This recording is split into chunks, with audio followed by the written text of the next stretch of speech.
రాజన్న సిరిసిల్ల జిల్లా వేమ్లవాడలో శ్రీ రాజరాజేశ్వర స్వామిని మంత్రి పొన్నం ప్రభాకర్, ప్రభుత్వ విప్ ఆది శ్రీనివాస్ దర్శించుకున్నారు. వీరికి ఆలయ అధికారులు పూర్ణకుంభంతో స్వాగతం పలికారు. స్వామివారిని దర్శించుకుని ప్రత్యేక పూజలు చేశారు. సహకార సంఘాల ద్వారా రైతుల పిల్లలకు విదేశీ విద్యకు ఎడ్యుకేషన్ లోన్ అందిస్తామన్నారు. సహకార బ్యాంకుల నుంచి ఇంటి లోన్ తీసుకునేందుకు ఏర్పాటు చేస్తామన్నారు. తిరుమలలోని నిత్యాన్నదానం తీరుగా వేమ్లవాడ ఆలయంలో అన్నదానంకు ఏర్పాట్లు చేస్తున్నామన్నారు మంత్రి పొన్నం. వేమ్లవాడను టెంపుల్ ఆఫ్ సిటీగా అభివృద్ధి చేస్తామన్నారు ఆది శ్రీనివాస్. ఆలయంలో అన్ని రకాల సౌకర్యాలపై దృష్టి సారిస్తామన్నారు ఎమ్మెల్యే ఆది శ్రీనివాస్. ఎన్నికల సందర్భంగా రైతులకు ఇచ్చినటువంటి రుణమాఫీ 2 లక్షల రూపాయలకు సంబంధించి ఎక్కడైనా ఎవరైనా అర్హత కలిగిన రైతులు ఇప్పటికి కూడా రానట్టయితే మీ సహకార వ్యవస్థ ద్వారా ప్రభుత్వంతో సమన్వయం చేసి వాళ్ళందరికీ కూడా ఇప్పించే చొరవ చూపెట్టమని సందర్భంగా నేను వారిని కోరుతా ఉన్నా. ఈరోజు కరీంనగర్ ఉమ్మడి జిల్లాకు సంబంధించి 59,000 మంది రైతులకు 444 కోట్ల 25 లక్షల రూపాయలు మాఫీ అయిందని గర్వంగా ఈ ప్రభుత్వంలో ప్రతినిధిగా చెప్పుకునేటువంటి అవకాశం ఉంది. అలా 2 లక్షల రూపాయల రుణమాఫీని మొదటి దశ 1,00,000, రెండవ దశ 1,50,000, మూడో దశ 2 లక్షల రూపాయల లోన్ మాఫీ చేశాం. కొంతమంది అక్కడక్కడ రానటువంటి కారణాలకు కూడా మనం సమీక్షించుకోవాలి. ఎందుకంటే ప్రభుత్వం బహిరంగంగా ఓపెన్ మైండ్ తోటి ఉంది.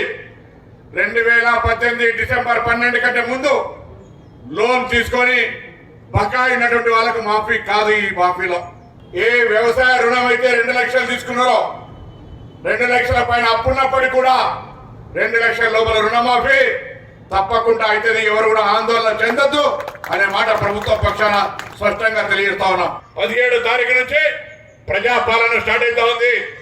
ఆరోగ్యశ్రీ కార్డులు, రేషన్ కార్డులు, ఇందిరమ్మ ఇండ్లు 5 లక్షల రూపాయలతో పాటుగా అనేక కార్యక్రమాలు చేయబోతా ఉన్నాం.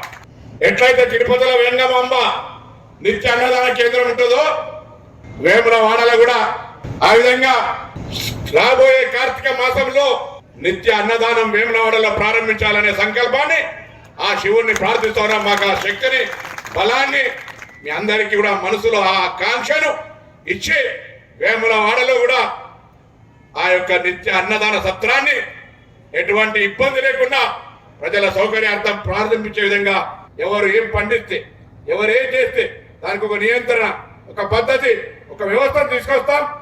ప్రజలకు, రైతులకు మెరుగైనటువంటి సేవలు అందించాలని చెప్పని ఏదైతే వాణిజ్య బ్యాంకులతో సమానంగా సహకార బ్యాంకులు కూడా ఎదగాలని, సహకార బ్యాంకులలో కూడా రుణాలను అన్ని వర్గాల వారికి ఇవ్వాలని చెప్పినటువంటి ఆలోచన వచ్చిన రోజు నుంచి అంతకుముందు కేవలం రైతులకే రుణాలు ఇచ్చేటువంటి స్థాయి నుంచి వ్యక్తిగత రుణాలతో పాటు ఇతర దేశాల్లో చదువుకోవడానికి వెళ్తున్న వారికి కూడా రుణాలు ఇచ్చేటువంటి స్థాయికి సహకార సంఘాలు ఎదిగినాయంటే ప్రజలలో కూడా మా బ్యాంకును మేము కాపాడుకోవాలని చెప్పినటువంటి సంకల్పం రావడం,